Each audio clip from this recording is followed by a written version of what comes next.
diplomatic relations after Republic of Türkiye was founded in 1924, some 40 years later. So in 2022, how do you evaluate the bilateral relations between the two countries? Bismillahirrahmanirrahim. Assalamu alaikum wa rahmatullahi wa barakatuh. First of all, I would like to thank you for giving me this opportunity to explain certain things that probably needed not only in Malaysia but also in Turkey. Your question about relationship between Turkey and Malaysia, as you mentioned just now, is true.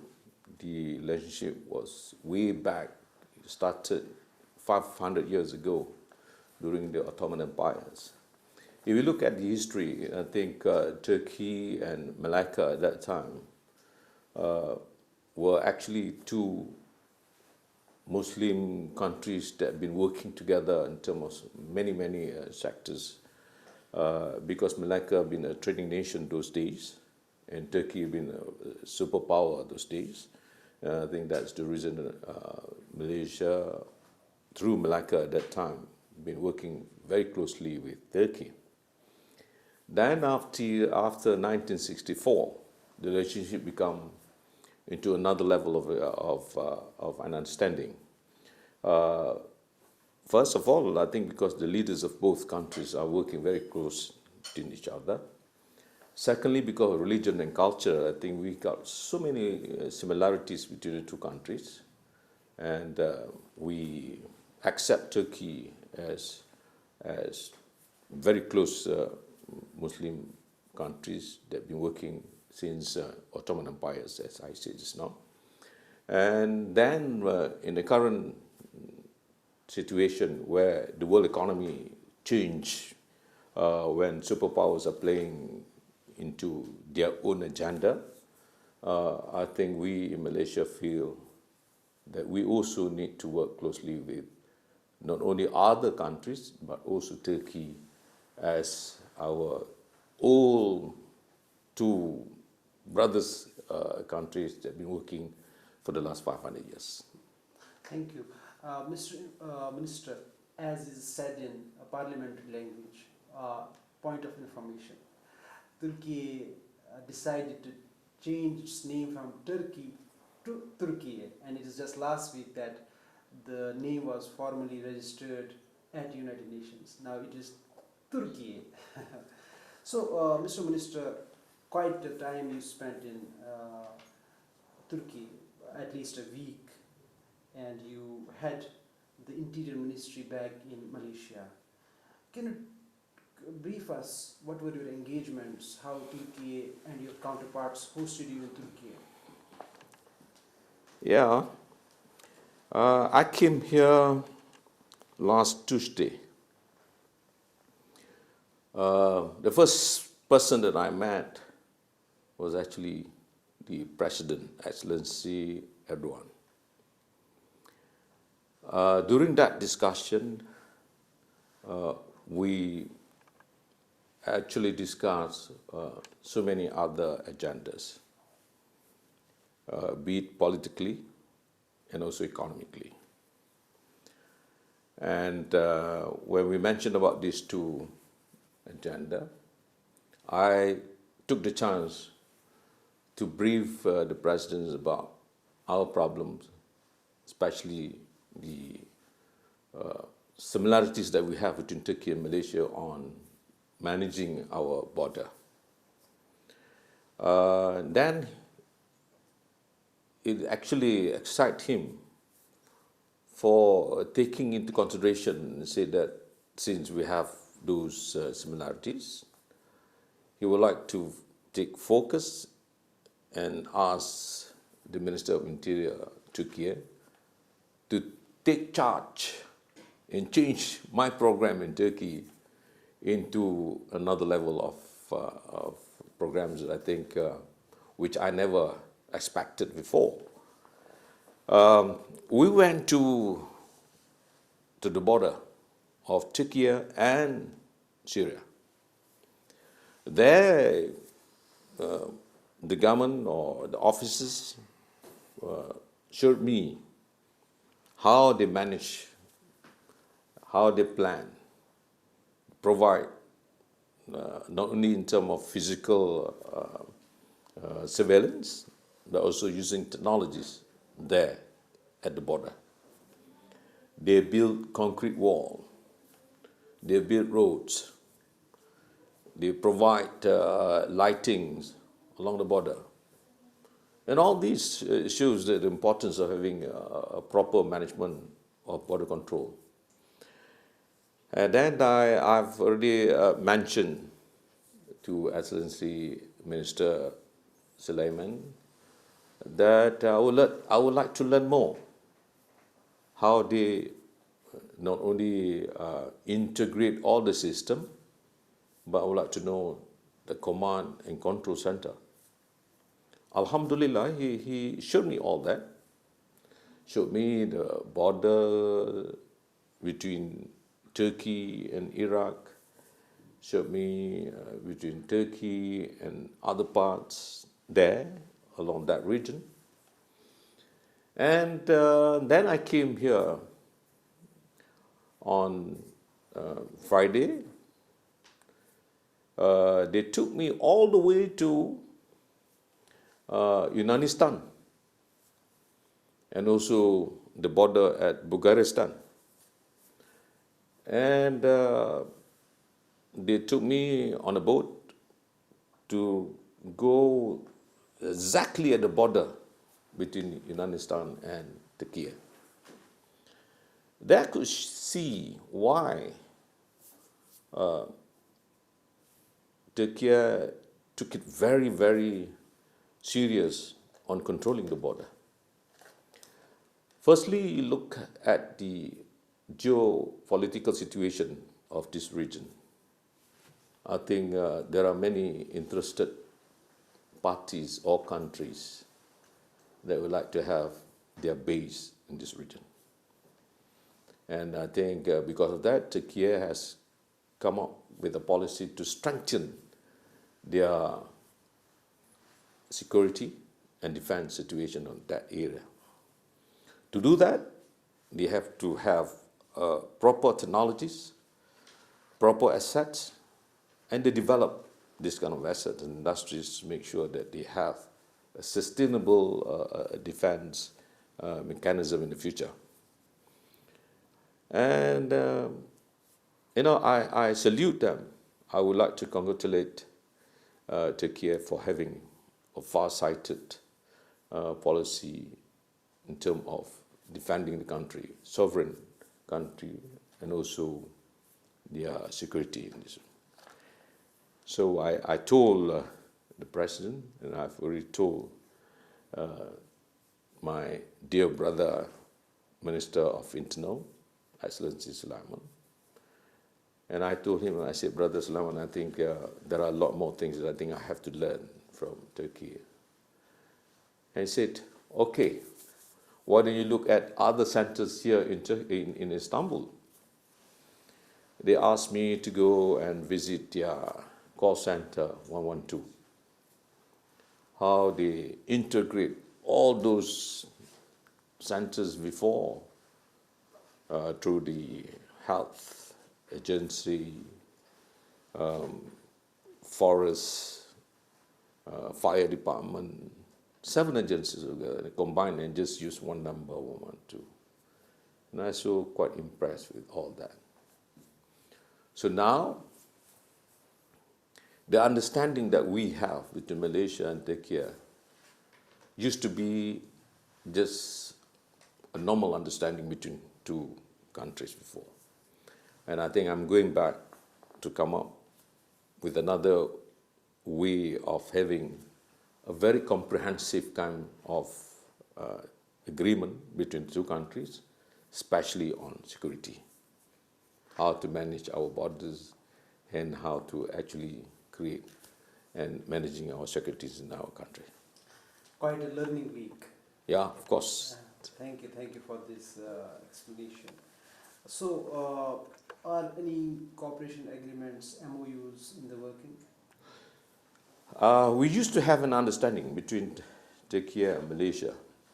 At the moment, we have already got certain clauses that I think both offices have to really sit down and look into line by line.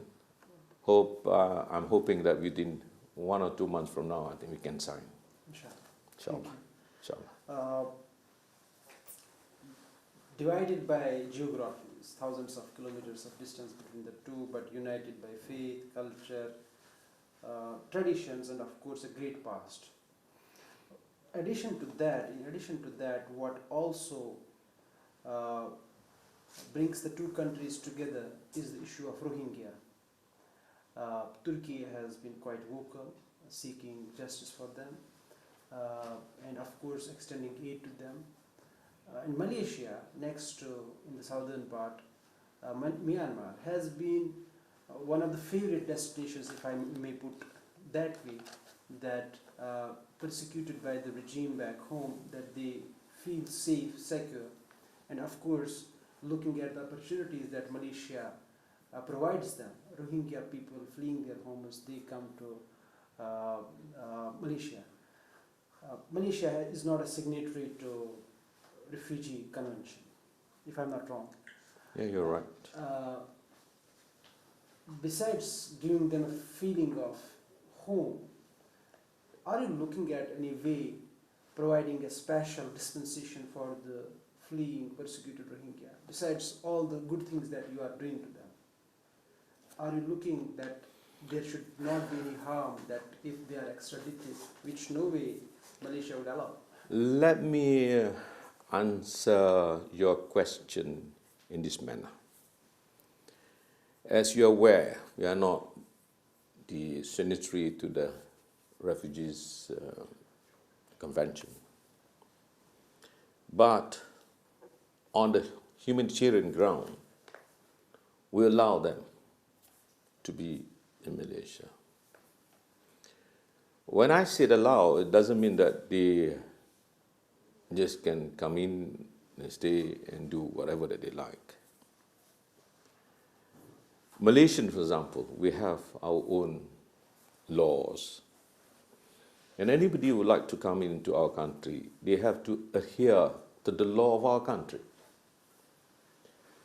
The real problem that we are facing, it is not about those who are breaking all those laws, but the real problem that we are facing is actually on undocumented people. We would like to make sure that those people who stay in our country are actually having their own identity in order for us to understand where they are, where they stay, where they work and all that. But at the moment, on the Rohingya issue, we are not so sure about this. I'll give you one example. Our agency, through Coast Guard, we managed to catch a few boats. When we caught them, we took them to on land. We found out they have already got their United Nations cards, UNHCR card. Is that fair for someone to give the card before even landing in our own country, in Malaysia? I think it is not fair. So this is the biggest issue that I'm having problem with UNHCR. In Malaysia, the only department that can issue identity card is our National Registration Agency, which is under my ministry. But now someone else can just issue another card and say, okay, you can stay in Malaysia. Can someone like UNHCR produce cards to about 30 million of people in the future and just fight between us? I think that's not fair, right? It's true, currently they only issued about 200,000 cards. But that's the beginning. So I'm actually facing a big issue on this. I would like to see how Turkey manage that kind of problems. And that's the reason that I also had a discussion with my dear brother Sulaiman Solu, and I said, they are producing their own identity card. They will come up with their own passport, proper passport and all that. So we will have, we will share our experience. I should claim that Malaysia is the first country in the world that produced electronic passport. We're the first one. That was in 1998. And for that, I think we have gone quite far ahead, whereas Turkey is just at the moment, I think, beginning to look into it. And I said to him, I think TÜRKİYE can just come to Malaysia and learn what we have. So the issue on Rohingya just now is more on identification. Who are they? We, in the first place, in 1980, I can't remember, 84 maybe, when Vietnam, after the Vietnamese War, many of those from Vietnam ran from their own country, Vietnam, came to Malaysia. And at that time, we allow UNHCR to have a base in Malaysia, temporary. An agreement was just temporarily for them to just open up office. But they have been staying here for many, many years. So I'm having that kind of a dilemma, whether to go ahead, to accept whatever cards that they produce, or to stop them from producing any more cards and work closely with us in order for us to come up with our own cards. Why I say this? First is to identify the real refugees. Secondly is to go into international way of having cooperation between Myanmar and Malaysia to accept them back too. Secondly, probably using the regional mechanism like ASEAN. We can talk to them and say, okay, why don't you bring them back? And probably through United Nations to accept the Rohingya back into their own country. So to do that, we must identify those who are actually in Malaysia. And I think that is fair for me to ask for something which is not only good for my country, but also good for them. Because if they stay longer, for example, they got married between each other and they got more children and all that, so the numbers will be increasing from time to time. And the only way is to know exactly who they are, because some of them already married, not only between them, but also married the Indonesians.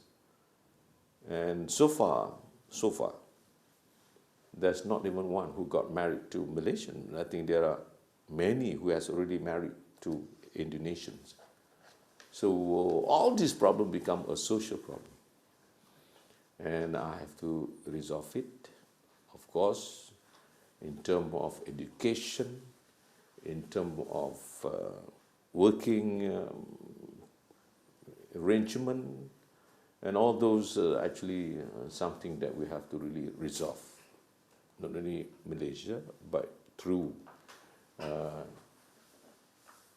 any other international mechanism. Thank you very much for that.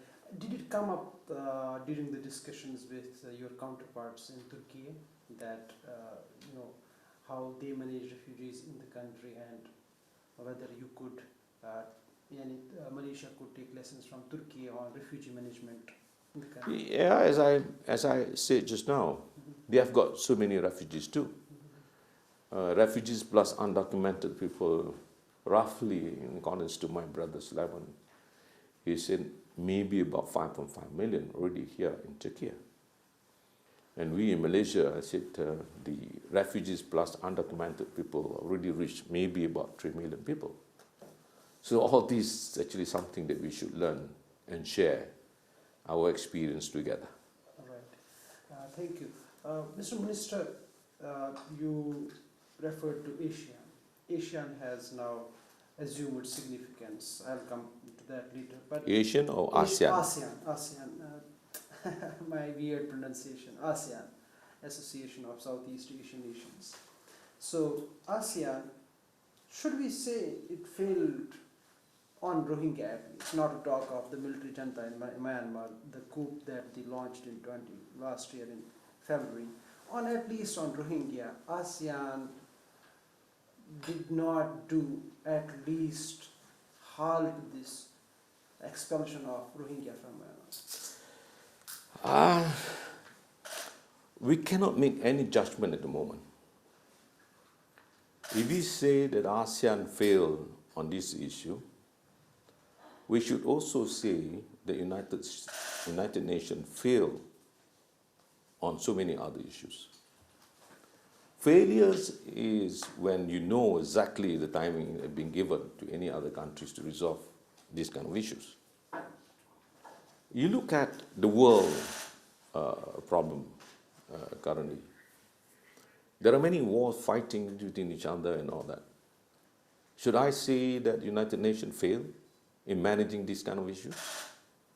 We should allow for ASEAN to talk to the country and say, yes, Myanmar, you are actually not only looking internally into your country, but you must also look at the refugees coming from your country to your neighboring countries like Malaysia.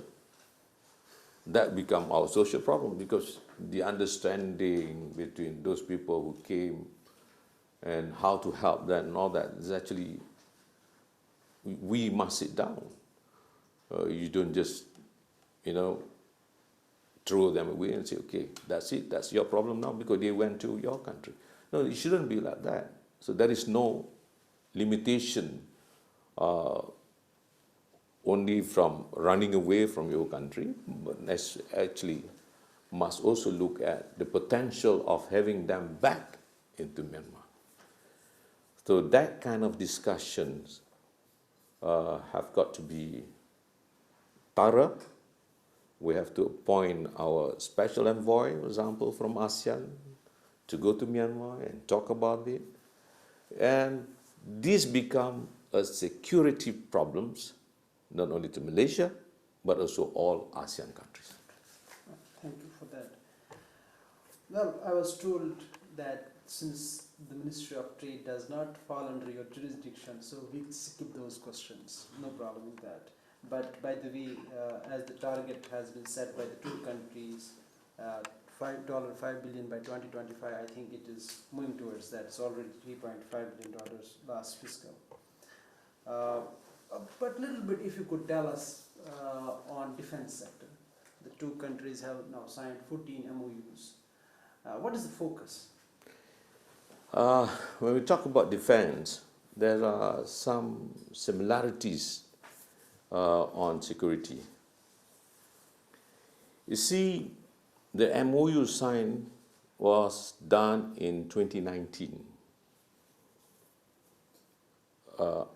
Immediately after that, if you could remember, all of us, the world, are facing pandemic until today.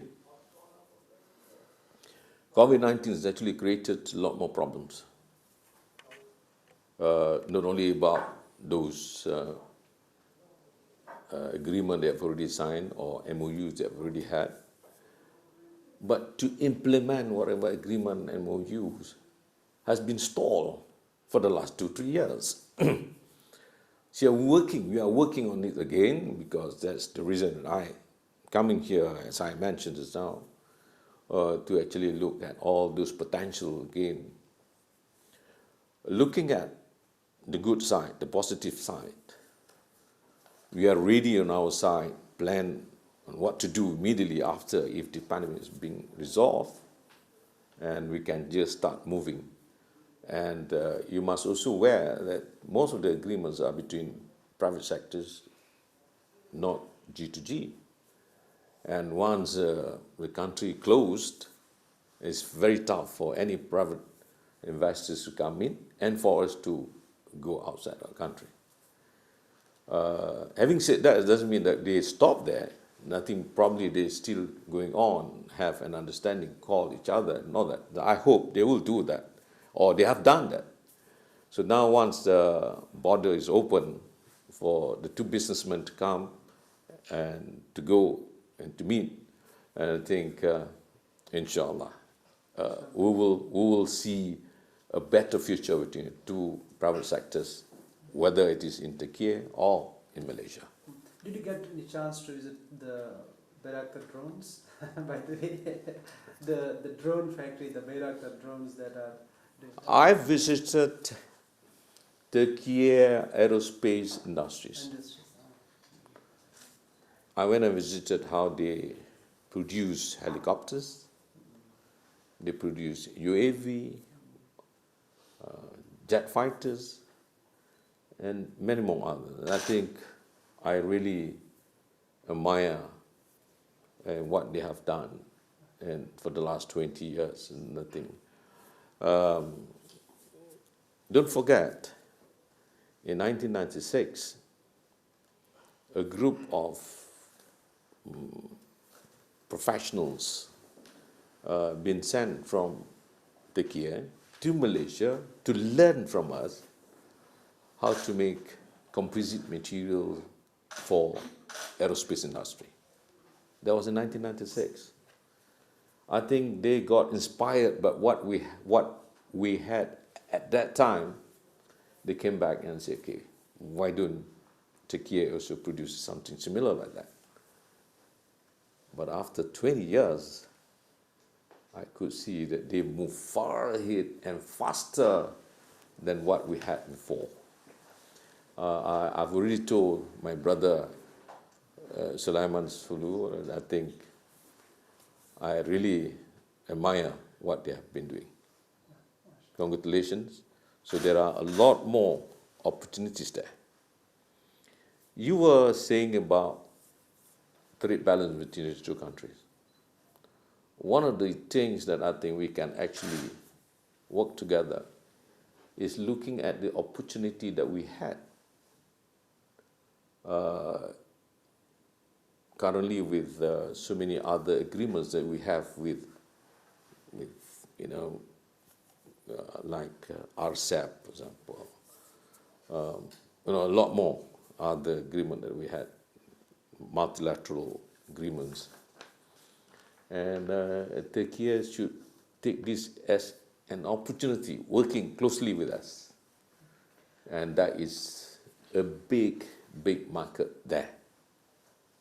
That was actually part of my question regarding regional comprehensive economic partnership, how Malaysia can help Turkey to enter that. It is world's largest economic alliance. So, but there are, since we skipped that for very good reasons, no problem with that. I would briefly, not taking much of your time, last two questions at the most.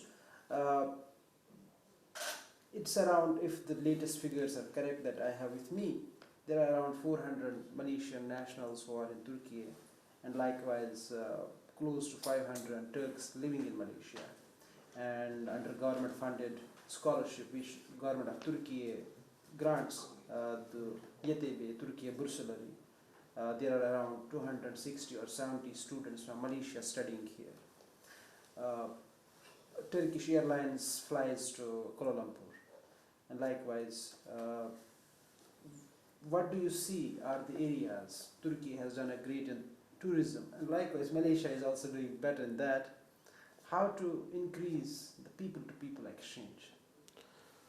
Well, I took an opportunity to pray in Hagia Sophia on Friday. You know, everybody was so happy after so many years. Then Türkiye opened that mosque to have Friday prayers. And I took that opportunity and I realized not only Turkish who came and prayed there, there are many other people coming from other parts of the world coming and pray there. I'm not saying that you cannot pray in other mosques, but the point is this. Historical values are so important to a human being. I used to say, history is the domain of civilization. So that will actually create values. Same thing like what we have in Malaysia. 500 years ago, I think Malacca was so famous that everyone would like to go, not only visit Malacca, but to attack Malacca and take control of Malacca. And same thing here in Turkey. That will give, an inspiration for the people of Turkey and also like us in Malaysia to say that if we could do it those days 500, 600 years ago, I think there's nothing wrong for us to come back and do it again. How can we do it? As you mentioned, in terms of culture, I think we have similarities between Turkish people and also we in Malaysia. We can work together, bring them to Malaysia. We can also, ask our people to go and visit Turkey.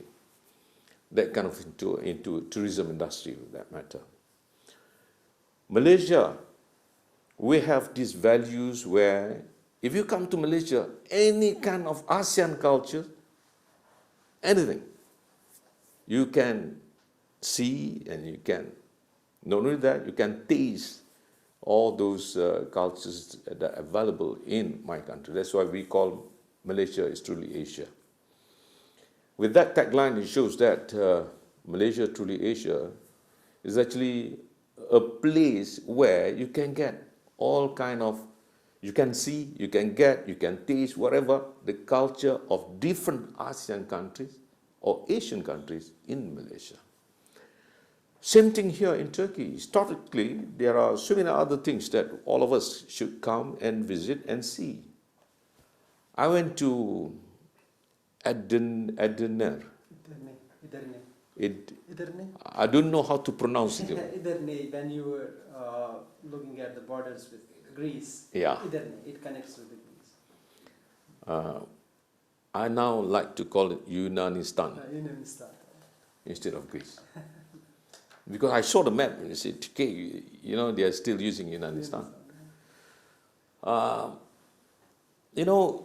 I could see the values, the preservation of all the historical relics that they have. I think I'm quite amazed, and I think there are so many things that we can work together. We can send our people here to work, to do and to work together with the Turkish, how to manage tourism industry. As what you mentioned, we actually manage tourism very much higher than Turkey, and you can learn from us, and we can send our people, and all those are actually something valuable for both countries. We should and we can work together. Thank you very much for that. Briefly, coming back home, looking at the political events that unfolded in Malaysia since 2019 especially. Before getting to that, I'll just draw your attention to what we saw in past 3 years is the camaraderie that we saw between Türkiye, Malaysia and Pakistan. And Excellency Mahathir Mohamad, he was leading it.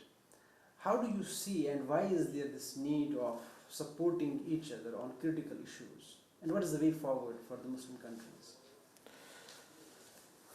You mentioned about these three countries, Turkey, Pakistan, and Malaysia. But for me, I would like to go beyond that. We should look into all Muslim countries. What kind of problems that the Muslim countries are facing at the moment? You look at leadership crisis, you look at political stability, you look at economic sectors. And as I mentioned just now, when you look at Turkey, for example, there are so many historical values that we should work on it, accept it, and enhance whatever they have. And same thing, a lot more in any other Muslim countries. I do not want to mention specifically, but I think we should. And we, a few countries of us, can just take the lead and bring them back to a certain level where everyone should be happier living in this world. Especially, I used to say, the world is getting bigger and bigger in the sense everyone should learn from each other in the open, in terms of values, in terms of culture, attitudes and all that. That will make the world better. But if you just look at the fight between the Muslim countries and some other countries, you must also look at Ukraine and Russia. You must also look at US and other superpowers and all that. And I think what we should look into is for the leaders of all the world to sit down and say, we must provide a safe living for everyone in this world. Thank you. Back home, next year elections are set in Malaysia. We saw a few changes in the government. Excellency Mahathir, Excellency Muhyiddin Yassin, then Defense Minister Excellency Ismail Hojam being promoted as Prime Minister, your leader right now. So how do you see the political arena progressing in Malaysia? I am very positive in that sense. I'm very optimistic that Malaysia can reach to another level again when all of them really sit down, forget about problems of the past, sit down and give priority to the nation. The paramount important for any country is to not have a leadership crisis. And to do that, all the leaders must sit down and say, okay, now one of us got to take the lead. Everyone must accept it. That's why currently we have our own tagline of Keluarga Malaysia, Malaysia family, where everyone should be together in that sense. We do not want just for the people to work together, but I think the leaders must also work together and forget about the past. And inshallah, I think we can reach to another level if everyone can really sit down and unite. Use that as solidarity for Malaysia to go far beyond what we have today. Inshallah. Thank you for the last but not the least. As I mentioned earlier, ASEAN has assumed significance with US launching the so-called Quad with India, Japan and Australia. Now it has launched IPEF, Indo-Pacific Economic Framework. 13 nations have already joined it. I'm not sure whether Malaysia signed it or not yet. Not yet. Then US also signed AUKUS with UK and Australia. It has already Five Eyes agreement with New Zealand and others. And then China also expanding economically. It's also, ASEAN is the biggest trade partner of China. Of course, there are many issues in South China Sea with China and the ASEAN nations. And Malaysia enjoys very good relations with Washington, no doubt in that. Secretary Blinken, in one of his first trips to ASEAN, visited Kuala Lumpur. And then, when we see the social fabric of Malaysia, Chinese have a very great say there, a strong say. And you also have very good relations with Beijing. How do you balance this evolving so-called great game in ASEAN? Our policy in terms of geopolitics, the world, is to work with everyone.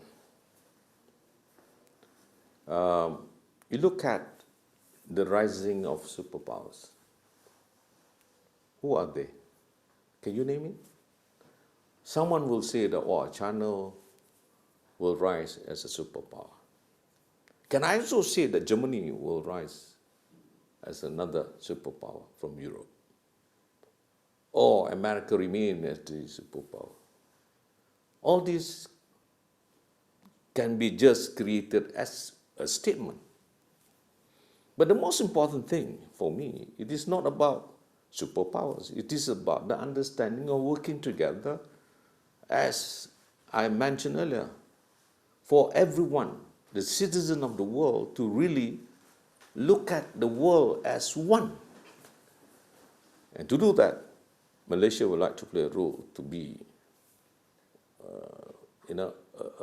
as a trading nation, to share whatever that we have, to learn from each other, in order for everyone to really say, yes, why don't we just work together? Be it on religion, culture, and of course, economically. And I think if we do that, we don't need many other,